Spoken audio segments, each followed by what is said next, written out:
দর্শকের যে অনেস্টি মানে সিনেমার প্রতি, তাদের যে ভালোবাসা সিনেমার প্রতি, বরবাদের প্রতি, তাদেরকে অসংখ্য অসংখ্য অসংখ্য ধন্যবাদ। আর মধুমিতায় আমি আজকে প্রথমবার এসেছি।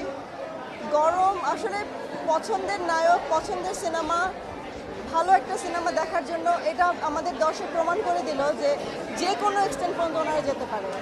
যে সে এখন গরম হোক, ঠান্ডা হোক, ঝড় হোক, বৃষ্টি হোক, সিনেমা ওনারা দেখবেন যদি সিনেমা ভালো হয়। আমরা ভালো বানিয়েছি বলেই আজকে ওনারা এখানে এসছেন।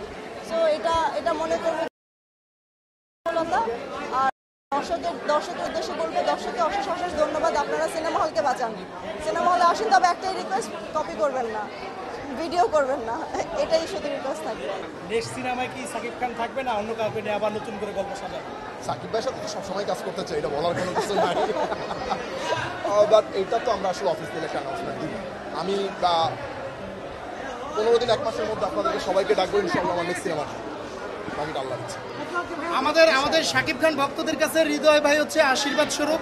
আমাদের ভক্তদের রিকোয়েস্ট থাকবে, হৃদয় ভাই হারিয়ে যাবেন না, অবশ্যই আমাদের ভক্তদের জন্য শাকিব ভাইকে নিয়ে আপনি আরো বেটার সিনেমা নির্মাণ করবেন, কথা দেন ভাই আজকে।